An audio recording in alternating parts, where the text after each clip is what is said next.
ఓం మహాగణాధిపతయే నమః. ఓం గురుభ్యో నమః. ఓం శ్రీమాత్రే నమః. పరమేశ్వర స్వరూపమైనటువంటి జ్యోతిష, వాస్తు మరియు ఇతర అనేకమైనటువంటి శాస్త్రములను మనకు అందించినటువంటి మహర్షులకి నమస్కారం. హయగ్రీవ హయగ్రీవ హయగ్రీవేతి యో వదేత్ తస్య నిస్సరతే వాణి జహ్నుకన్యా ప్రవాహవత్. అరుణాం కరుణాతరంగితాక్షీం ధృతపాశాంకుశపుష్పబాణచాపాం అనిమాదిభిరావృతాం మయూకైః అహమిత్యేవ విభావయే భవానీం. శ్రీమాత్రే నమః. ప్రేక్షకులందరికీ కూడా లలితాంబిక అమ్మవారి యొక్క అనుగ్రహం పరిపూర్ణంగా కలగాలని మనస్ఫూర్తిగా కోరుకుంటూ మనం ఈరోజు చెప్పుకోబోయేటువంటి టాపిక్ ఏంటంటే, చూడండి, చాలామందికి ఒక్కొక్క జాతకాన్ని బట్టి, పర్సనల్ చార్ట్ని బట్టి వారు ఏ దేవత ఆరాధన చేస్తే బాగుంటుంది, అందులోని ఆ దేవతా సంబంధించిన మంత్ర జపం చేస్తే బాగుంటుందా, లేకపోతే ఆ దేవతా సంబంధించిన లేదా ఆ గ్రహ సంబంధించిన దానం ఇస్తే బాగుంటుందా, తర్పణము చేస్తే బాగుంటుందా. తర్పణము అంటే నీటితో కానీ పాలతో కానీ చేస్తూ ఉంటారు. అదేవిధంగా హోమము చేస్తే బాగుంటుందా అనేటువంటిది ఉంటుంది. అది ఎందుకు తీసుకుంటారు అంటే, వీళ్ళ యొక్క పూర్వజన్మ కర్మ ఒక్కొక్క జాతకానికి స్పెసిఫిక్గా ఒక్కొక్క మార్గం ద్వారా అది నల్లిఫై అవ్వడం జరుగుతూ ఉంటుంది. ఆ రకంగా అది పర్సనల్ చార్ట్ చూడాలి. మరి పర్సనల్ చార్ట్ అనేటువంటిది చూసుకోవాలంటే ఎవరికి వాళ్ళకి తెలిసి ఉండాలి, లేదా ఏదైనా ఆస్ట్రాలజర్ని కన్సల్ట్ చేసి ఉంటే వాళ్ళ లగ్నం నుంచి లగ్నాధిపతి ఎలా ఉన్నాడు, పంచమాధిపతి అంటే ఉపాసనా స్థానాధిపతి ఎలా ఉన్నాడు, లేదా భాగ్యాధిపతి ఎలా ఉన్నాడు, వీళ్ళకి ఏ పర్పస్ మీద అయితే వీళ్ళు పూజ చేస్తున్నారో, లేకపోతే హోమం చేస్తున్నా, తర్పణం చేస్తున్నా, ఆ పర్పస్ని ఫుల్ఫిల్ చేసేటువంటి గ్రహ దశ నడుస్తుందా లేదా, ఒకవేళ నడవనట్లయితే ఆ గ్రహ దశ అనుకూలించేలాగా ఏ దేవతకు చేసుకోవాలనేటువంటిది ఉంటుంది. అయితే ఇవాళ మనం చెప్పుకోబోయే టాపిక్ ఏంటంటే, సహజంగా మీరు పలానా లగ్నంలో పుట్టారు, ఉదాహరణకి మేష లగ్నంలో పుట్టితే ఎవరికి తర్పణం కానీ హోమం కానీ ఇవి చేయాలి, లేదా వృషభ లగ్నంలో పుడితే ఏంటి అనేటువంటిది నేను మీకు ఒక్కొక్క లగ్నరీత్యా నేను మీకు చెప్తాను. Hi, my name is Gautam and I actually stay in Malkajgiri itself. I had this back pain. It's been 1.5 years. I have tried many treatments like chiropathy, oil massage, physiotherapy especially, but it didn't work out as much like what I expected. I strongly suggest homeopathy. You people can carry on with the homeopathy. Area Malkajgiri and doctor name is like Nageswar Rao and the clinic name is Neocare Homeopathy. వృషభ లగ్నము, వృషభ రాశి. మీరు సహజంగా ఇది భూతత్వ సంబంధించినటువంటి రాశి కాబట్టి, లగ్నం కాబట్టి మీరు ఎవరిని ఎక్కువగా ఆరాధించాలి అని చెప్పి చూసుకున్నట్లయితే మహావిష్ణువుని ఎక్కువగా ఆరాధించాలి. మహావిష్ణువుని, వెంకటేశ్వర స్వామి రూపంలో ఉన్నటువంటి ఆ యొక్క మహావిష్ణువుని ఆరాధించడము, ముఖ్యంగా మీరు శనివారాలు మరియు బుధవారాలు కాస్త దానం ఇవ్వడము, అదేవిధంగా మరీ ఇంకా ఎక్కువగా చాలా ప్రాబ్లమ్స్ మరీ ఎక్కువగా ఉన్నాయన్నప్పుడు మీ యొక్క జన్మజాతకంలో ఉండేటువంటి మహాదశ మీరు చేస్తున్నటువంటి ప్రయత్నానికి ఏదైనా అది నెగేటింగ్ చేస్తుందా అనేటువంటిది ముఖ్యంగా చూసుకోవాలి, గుర్తుపెట్టుకోండి. అలాగే వీలున్నప్పుడల్లా కూడా మహావిష్ణువు యొక్క ఆరాధన అంటే ఓం నమో నారాయణాయ అనేటువంటి నామస్మరణ, ఓం నమో వెంకటేశాయ, ఎందుకంటే కలియుగంలో వెంకటేశ్వర స్వామి యొక్క కలియుగ దైవం అంటూ ఉంటారు కాబట్టి ఓం నమో వెంకటేశాయ. మరియు అదేవిధంగా మీరు ఈ బుధ శనివారాలు చేస్తూ 7 శనివారాల వ్రతం అని ఉంటుంది వెంకటేశ్వర స్వామికి సంబంధించినటువంటి. ఆ 7 శనివారాల వ్రతం చేస్తూ మీరు ఏదైతే భోజనము పెడతారు, ఏది వ్రతమైన తర్వాత ఆ భోజనం పెట్టడం కానీ, భోజనానికి బదులుగా స్వయంపాకం ఇవ్వడం కానీ చేసినట్లయితే కూడా మీకు ఏమవుతుందంటే, మీ యొక్క జన్మజాతకంలో బుధగ్రహము యొక్క అనుగ్రహం ఎంత బాగుంటే మీకు పూర్వజన్మలో చేసినటువంటి కర్మలు ఇవన్నీ కూడా తగ్గుతూ ఉంటాయి. అదేవిధంగా వీలున్నప్పుడల్లా శనగలు అంటూ ఉంటారు, శనగల్ని ఎక్కువగా దానంగా ఇస్తూ ఉండండి. శనగల్ని దానంగా ఇవ్వడం వల్ల ఏమిటి అంటే వృషభం వారికి పూర్వజన్మల్లో ఏదైతే లాభము రావాల్సినటువంటిది ఆగినటువంటి ఎనర్జీ ఉంటుంది. కొన్నిసార్లు కొంతమందికి చూడండి అంటూ ఉంటారు, ఏమంటే నేను పలానా ఒక ప్రాజెక్ట్ అనుకున్నాను కానీ దగ్గర దాకా ఇంకా అది వస్తే నాకు కొన్ని లక్షలు కలిసి వస్తాయి, కొన్ని కోట్లు కలిసి వస్తాయి, నేను అసలు నా లైఫ్ టర్న్ అయిపోతుంది అని చెప్తూ ఉంటారు. కానీ ఆఖరి క్షణం దాకా ఇంకేముంది రేపు పొద్దున అయిపోతుంది అనే దాకా వచ్చి అక్కడ ఆగుతూ ఉంటుంది. దానికి కారణం ఏమిటి అంటే ఆ యొక్క పుణ్యఫలం ఏదైతే ఉందో అది రావడానికి మీరిప్పుడు చేస్తున్నటువంటి ఉపాసన కావచ్చు, దీక్షలు కావచ్చు, పూజ కావచ్చు, వ్రతాలు కావచ్చు, ఏదైనా సరిపోద్ది దానికి.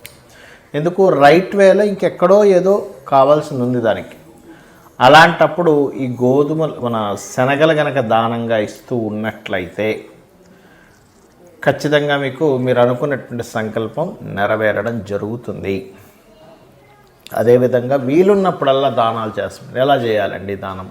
కేవలం ఈ పదార్థాలు మాత్రమేనా, శనగలు మాత్రమేనా అంటే ఏదైనా ఒక విష్ణు ఆలయం కన్స్ట్రక్షన్ జరుగుతుంది, అక్కడికి వెళ్ళి మీ వంతు ఎంతో కొంత 500 ఇస్తారా, 1000 ఇస్తారా, 10,000 ఇస్తారా, 1,00,000 ఇస్తారా, మీ ఇష్టం.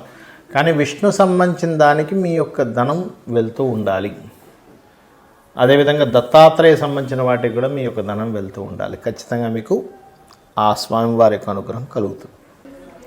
మరి కొంతమందికి జన్మజాతకం ఉండదు, వాళ్ళ డేట్ ఆఫ్ బర్త్లు తెలియదు, వాళ్ళ లగ్నం తెలియదు, వాళ్ళ రాశి కూడా తెలియదు. అప్పుడు ఏం చేయాలి? జనరల్గా చేసుకునేవి కొన్ని ఉంటాయి, జన్మజాతకం తెలిసి వాళ్ళు తీసుకునే దీన్ని బట్టి ఉంటుంది. ఇది 2 రకాలుగా ఉంటుంది. ఒకటి మీకున్న సమస్యని బట్టి, రెండవది మీకు సమస్య కాకుండా జనరల్గా చేసుకునేటువంటి పద్ధతి. నేను 2 విషయాలు చెప్తాను. ఒకటి, నిత్యము సూర్య నమస్కారాలు చేసుకోవడం. నిత్యము సూర్య నమస్కారం చేసుకుంటూ సూర్యుడికి అర్ఘ్యం వదలడం. ఇక్కడ 3 విషయాలు ఎట్ ఏ సేమ్ టైం ఇక్కడ 3 విషయాలు ఒకటేసారి జరుగుతాయి. ఎలాగా అంటే, ఒకటి, సూర్యుడిని స్తోత్రిస్తున్నాము ఆదిత్య హృదయంతో, సూర్యభగవాన్ని నమస్కరిస్తున్నాము. సూర్యుడు అగ్నిస్వరూపం, అంటే సూర్యుడిని నమస్కరిస్తున్నామంటేనే ఒక హోమం చేస్తున్నట్టుగా, యజ్ఞం చేస్తున్నట్టుగా, సూర్యుడికి నీళ్ళు వదులుతున్నామంటే తర్పణం జరుగుతున్నట్టుగా. దీంతో పాటు మీరు ఆదివారం నాడు కానీ, సప్తమి వచ్చినప్పుడు కానీ, సూర్యుడి యొక్క నక్షత్రాలు అంటే కృత్తిక, ఉత్తరాషాఢ ఈ నక్షత్రాల్లో కానీ మీరు గోధుమలు దానంగా ఇచ్చినట్లయితే, మీ జన్మజాతకం తెలియదు కాబట్టి 4 విషయాలు చేస్తున్నారు. దానం ఇస్తున్నారు, సూర్య నమస్కారం చేసుకుంటున్నారు, అర్ఘ్యం వదులుతున్నారు, స్తోత్రపారాయణం చేస్తున్నారు ఆదిత్య హృదయం. దీనివల్ల ఏమవుతుంది అంటే, మీకు ఏదైతే పూర్వజన్మల్లో చేసినటువంటి కర్మ ఒకవేళ నెగటివ్గా